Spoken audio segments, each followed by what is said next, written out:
Cześć, tu Sino-Reporter dla Chin w pigułce. Dzisiejszym tematem będzie spór litewsko-chiński. Jakiś czas temu Gazeta Wyborcza pisała, jak to maleńka Litwa postawiła się Chinom w drażliwej dla nich sprawie, używając zakazanego słowa Tajwan.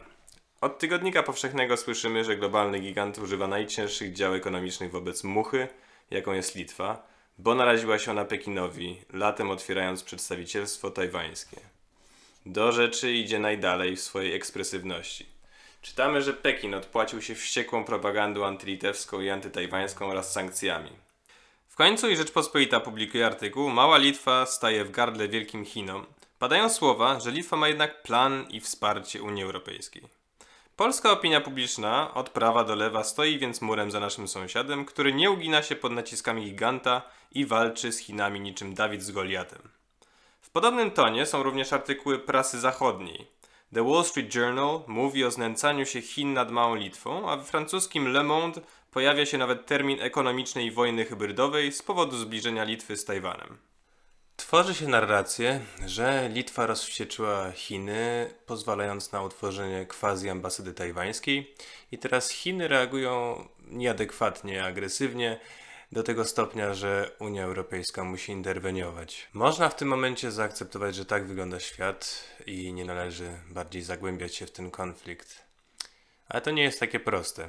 Narracja, jaka jest tworzona w prasie, pomija pewne aspekty konfliktu. Po pierwsze, scysja między Litwą i Chinami postępowała już od jakiegoś czasu i być może utworzenie quasi-ambasady tajwańskiej jest pewnym kulminacyjnym momentem, ale nie jest głównym i jedynym zarzewiem konfliktu. Po drugie, nie Chiny były inicjatorem. Litwa nie jest dla Chin powolnie latającą muchą, a dokuczliwym komarem, który co jakiś czas przylatuje i kąsa w najczulsze punkty. Pozostaje pytanie, dlaczego to robi? Czy względy humanitarne i empatia zaczęły być dla litewskich polityków ważniejsze niż ich partykularne interesy lub może nawet dobro ich państwa? Czy Tajwan zaoferował dużo lepsze warunki współpracy gospodarczej? Czy może w tym wszystkim chodzi o coś dużo większego? Spójrzmy głębiej. Litwy rzeczywiście nie sposób porównać do Chin. Tak zwane chińskie Hawaje, czyli wyspa Hainan, jest o połowę mniejsza od Litwy, ale i PKB i liczbą ludności zdecydowanie góruje nad naszym sąsiadem. Po co więc Litwie ten konflikt? Rozrysuję najpierw kontekst ostatnich wydarzeń. Wydarzeń, które swój początek mają przed wiosną 2021 roku, jak możemy poczytać w większości artykułów, w tym w analizie Ośrodka Studiów Wschodnich.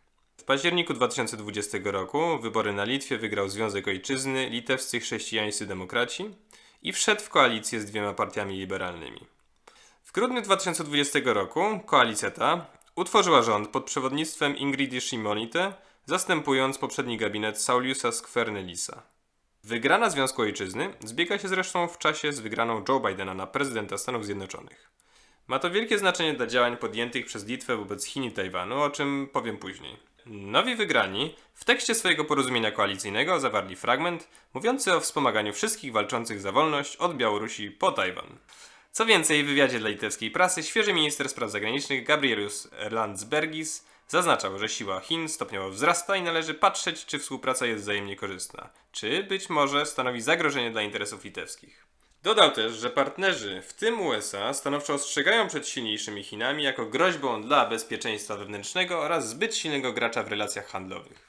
Nowy minister jeszcze przed wyborami znany był jako zdecydowany krytyk Chin. W artykule dla portalu 15 minut pisał, że czas wyboru nadszedł i żeby Litwa pozostała bastionem wolności, trzeba odwrócić się od totalitarnego i drapieżnego reżimu komunistycznego. Zgrzyty na linii Litwa-Chiny pojawiały się jednak nawet przed dojściem do władzy obecnego rządu. Litewski Departament Bezpieczeństwa Państwa na początku 2019 roku po raz pierwszy wymienił Chiny jako zagrożenie dla bezpieczeństwa, stawiając państwo środka obok typowych podejrzanych, czyli Rosji i Białorusi. Oczywiście spotkało się to ze sprzeciwem ambasadora Chin w Wilnie, który określił wpisanie Chin do raportu mianem nieprofesjonalnego, nieodpowiedzialnego i stronniczego zachowania. W sierpniu 2019 roku w Wilnie odbył się również wiec poparcia dla Hongkongu. W 2020 roku Litwa wpierw lobbowała za obecnością Tajwanu w WHO, a następnie wraz z 52 innymi krajami otwarcie sprzeciwiła się wprowadzeniu represyjnej ustawy o bezpieczeństwie narodowym w Hongkongu na forum ONZ. Został też podpisany protokół ustaleń w sprawie 5G z USA. Dokument, który początkował alienację Huawei'a w budowie infrastruktury 5G. Pomimo tych niewielkich scysji, stosunki chińsko-litewskie nadal układały się w miarę gładko. Przez dekadę współpracy litewski eksport do Chin zwiększył się 10-krotnie do ponad 300 milionów euro w 2020 roku, a wymiana handlowa doszła do 1,5 miliarda euro. Nie jest to być może bardzo wysoka kwota, ale w kontekście wymiany handlowej Litwa-Tajwan, która była ponad 10-krotnie niższa, Chiny wydawały się być dobrym partnerem handlowym. Po zmianie władzy na Litwie następowała stopniowa deterioracja stosunków z Chinami. W styczniu 2021 roku Litwa zablokowała duże inwestycje na zakup chińskich skanerów bagażu przez litewskie lotniska, z uwagi na obawy związane z bezpieczeństwem. To dlatego, że producent skanerów, pekińska firma Naktek, została miesiąc wcześniej dodana na tzw. Entity List w Stanach. Tę samą listę, na którą za rządów Trumpa trafił Huawei. W maju 2021 roku wydarzyło się parę rzeczy. Po pierwsze, litewski parlament określił traktowanie chińskich Ujgurów w Xinjiangu mianem ludobójstwa i wezwał do przeprowadzenia głosowania w ONZ w sprawie wszczęcia śledztwa dotyczącego obozów koncentracyjnych oraz do zrewidowania przez Komisję Europejską statusu relacji z Pekinem. Po drugie, nasz sąsiad opuścił inicjatywę 17+1, łączącą państwa Europy Środkowo-Wschodniej z Chinami. Polska również należy do 17+1, ale od pewnego czasu niewiele się działo w ramach tej inicjatywy i nie odnotowuje ona ewidentnych sukcesów. Wyjście Litwy z 17+1 można więc traktować jako symboliczny gest. Stosunki między dwoma krajami stopniowo się pogarszały.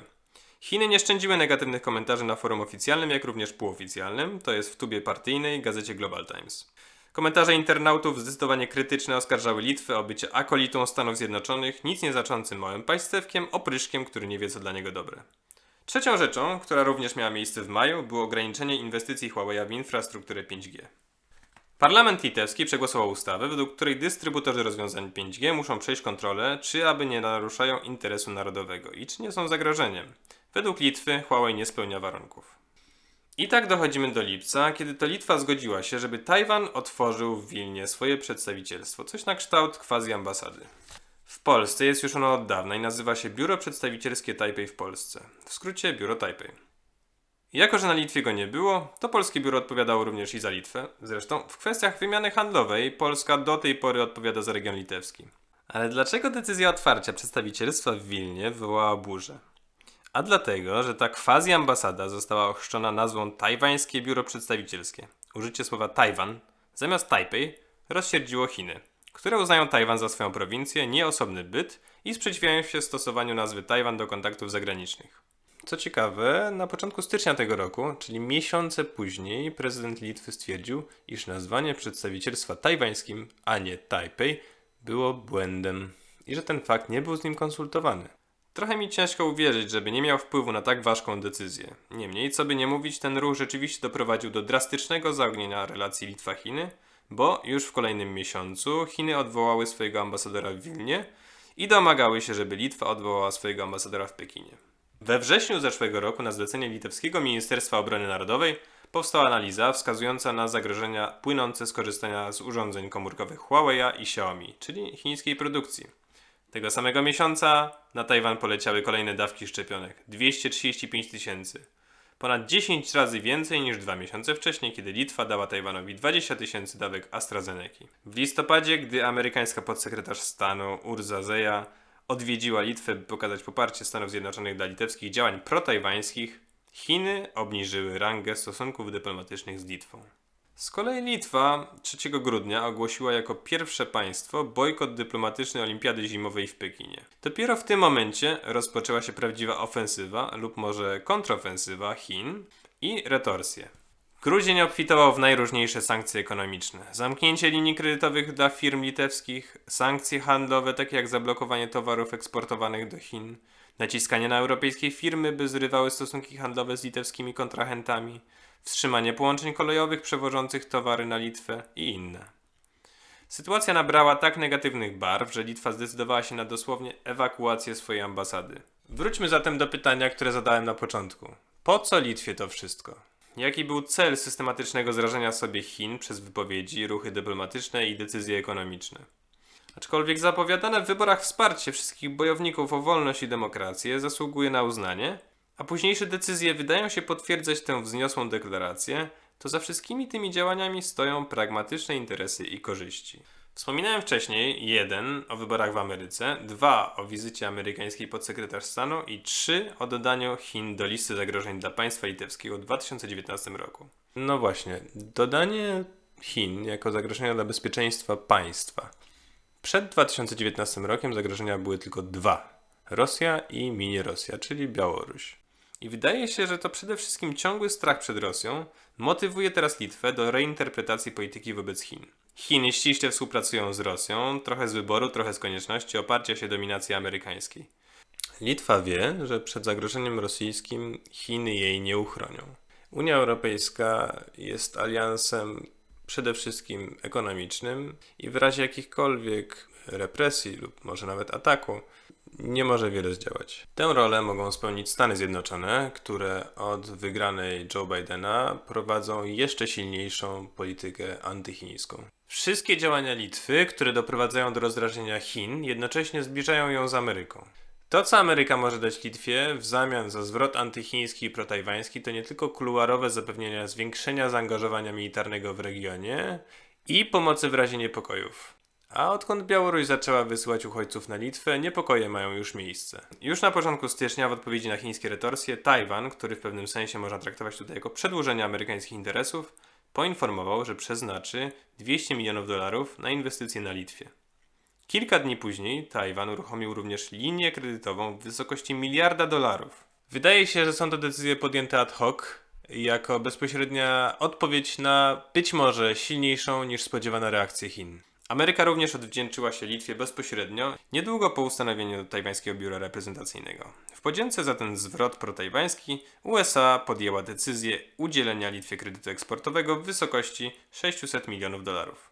Potencjalnie możemy również spodziewać się od Ameryki większego zaangażowania militarnego na terenie kraju naszego sąsiada. Symbolicznie potwierdzona przez nowy Long Telegram, a może nawet przez najnowszą strategię amerykańską wobec Indo-Pacyfiku, nowa zimna wojna znajduje jeden ze swoich frontów bardzo blisko nas. Z punktu widzenia interesu Tajwanu, który z roku na rok traci sprzymierzeńców, Litwa jest bardzo ważnym partnerem, m.in. dlatego, że zbliża wyspę z Unią Europejską. Unia koncentruje swoją uwagę na działaniach Chin wobec Litwy, broniąc swojego członka. Są deklaracje słowne, takie jak przygotowywanie instrumentu przeciw szantażowi ekonomicznemu. Są też jednak i realne działania. Pod koniec stycznia Unia wszczęła sprawę przed Światową Organizacją Handlu. Niedługo rozpoczną się konsultacje między stronami, które być może doprowadzą do polubownego rozwiązania sporu. Co będzie dalej, czas pokaże. Do tej pory towary wysyłane do Chin stanowiły jedynie 1% całego eksportu Litwy. Tajwan powinien móc w dużym stopniu zastąpić chiński rynek w tym aspekcie. Ostatnio nawet Tajwan kupił 20 000 butelek litewskiego rumu przeznaczonego na rynek chiński, a agendy rządowe publikowały na Facebooku, jak można używać i z czym pić ten egzotyczny produkt. Inna firma przejęła 1000 kartonów mleka, by wyprodukować herbatę z mlekiem na rynek hongkoński. Według właściciela napój będzie w opakowaniu o barwach flagi litewskiej. Trwają też próby wprowadzania innych produktów przeznaczonych pierwotnie do Chin na rynek tajwański. Jeśli zaś chodzi o import, Tajwan posiada jedno z najważniejszych obecnie dóbr na świecie – układy scalone. Wygląda na to, że poza priorytetowym traktowaniem sprzymierzeńców, Tajwan zakłada współpracę z Litwą właśnie na płaszczyźnie technologicznej. Więcej informacji o Chinach możecie znaleźć na stronie sinoreporter.com. Jeśli macie pytania lub uwagi do filmiku, zapraszam do pozostawienia komentarzy. Do zobaczenia. 再见